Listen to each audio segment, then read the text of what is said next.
Tervetuloa mukaan Follow Farmerin matkaan. Nyt ollaan Ailakorpelan tilalla ja meidän harjoittelija Anni kylvää tuolla taustalla kovaa vauhtia. Tässä jaksossa mennään ainakin kovasti muokkaushommiin, kylvöhommiin ja varmasti kurkataan vähän syysruispellolle, että miltä siellä näyttää. Tussakin mukaan. No niin, nyt ollaan täällä syysrapsimaalla. 3. päivä. 3. päivä toukokuuta ja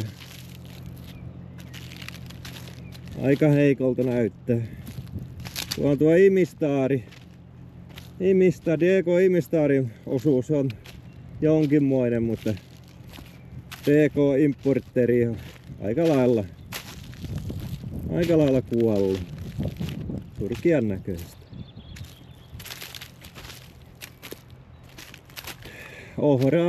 Ohraa varmaan laitetaan tähän. Siinä nyt äänestetään tätä ensiksi hyvältä näyttänyt sitä syysrapsia. Takatalviseen sitten vei melko totaalisesti. Ei muutamia hassuja rapsia siellä sun täällä näkyy, mutta kyllä tuho oli melkoinen. 4. toukokuuta. Linnut laulaa. Valmetti on saanut viikset noukalleensa. Tässä on Isaria kasvustosensori. Siellä punaiset valot vilkkuu. Ne peilaa kasvustua ja kertoo sitten apulanan levittimelle, että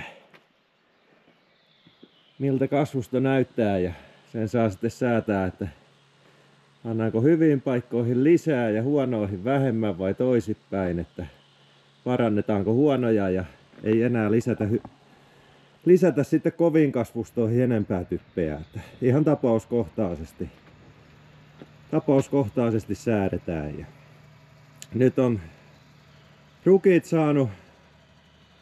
rukit on saanut pienen typpiannoksen, sellaisen 40 kiloa. Ja ne, mitkä näyttää nyt sitten hyviltä, niin niille annetaan lisää kaasua, ja sitten jotka näyttää heikolta, niin niitä on nyt tässä vaiheessa ei nyt anneta ainakaan paljon enempää. Ja tässä on sitten nollaruutu, mistä voidaan sitten kesän aikana katsoa, että kuinka tämä lannoituksella on ollut vaikutusta ja onko typpiä riittävästi ja vai loppuuko se kesken. Että tämän avulla tiedetään, että lisätäänkö sitten vai ei. Nyt on alettu ajamaan tänään tällä Simpan lautasmuokkarilla, kun nyt on rukia ja kauransänkiä muokkausvuorossa, niin tuo lautasmuokkari tekee paljon paremman jäljen. Varsinkin rukiin oljes. Rukiin ja kauranolki ei mene talven aikana yhtään miksikään, ne on yhtä sitkeitä keväälläkin. Kultivaattori on varsinkin kevyillä mailla, niin se on tosi hankala, jos on kevyt maa ja rukiinolokia, niin se lähtee mattona vaan mukana, että se ei mene sieltä kultivaattorin piikkien läpi. Mutta tuo Simpan lautasmuokkari, niin se silppuaa nuo oljet ihan mukavasti. Että tähän saa sitten huomenna, antaa päivän kuivahtaa ja saa huomenna aloittaa kylvämään. Niin, tässä kylvetään nyt maideohraa. Se on aikainen kaksitahoinen.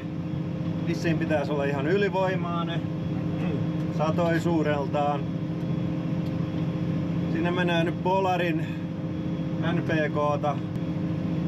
Typpeä menee joku 55 kiloa ja täällä on aika paljon vuosien aikana tullut tätä broilerin kuivalantaa ja sitten on ollut naudanliätettä, että ei nyt en alkaa kovin paljon nyt laittamaan tässä vaiheessa. Viime vuonna tässä oli lakokaura, niin paha lakokaura, että nyt pitää laittaa vähän vähemmän kylväisiä. Sitten tilanteen mukaan lisätään sitten kesän aikana. No niin, täällä ollaan pellolla. Eilen oli äitienpäivä ja sato aamulla pikkusen vettä ja nyt sitten katsellaan mitä täällä tapahtuu. Täällä on viime syksynä kylvettyä ruista, serafinoa. Mennään katsomaan mitä serafinolle kuuluu. Elikkä täällä on yleisväri ihan kauniin vihreä. Tää on viime syksynä orastunut, taimettunut ihan hyvin ja pensonutkin ihan kohtalaisesti.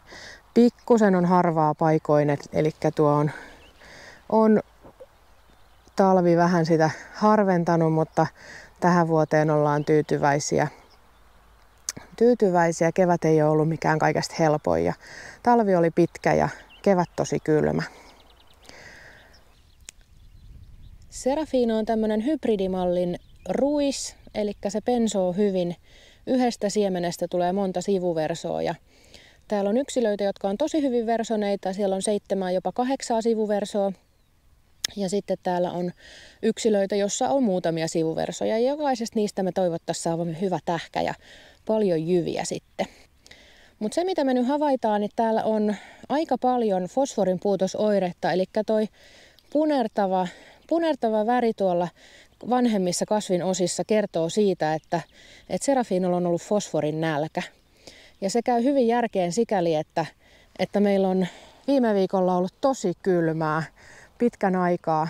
Ja ollaan sen takia sitten varmasti fosforin puutoksesta serafino siellä kärsii. Eli kylmästä maastahan ei oikein irtoa fosforia juurikaan.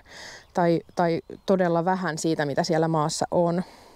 Tässä me nähdään, että tämä yksilö, jonka mä tuolta maasta nappasin, niin siellä on hienosti juuret lähtenyt kasvuun. Siellä on valkoista uutta juurta. Siellä 4. lehti jo puskee tuolta suurimmista, isoimmista versoista, eli korsi on lähtenyt hienosti kasvuun. Se on jo kolmas solmu tuolta pian tulossansa ja korren mitta on tällä hetkellä 5 senttiä tai jopa enemmän, eli kyllä se sieltä pian hyökkää, kun lämpöä saadaan. Eli se, mitä meidän tarvitsisi sit seuraavaksi miettiä, niin tuota korttahan meidän täytyy säätää. Se on siellä jo pitkällä kasvussa, 5-6 senttiä, 7 senttiä jo pitkä 4. lehti sieltä kovasti on tulollansa. Eli korren säätö meillä on seuraavaksi tässä mielessä sen fosforin lisäksi.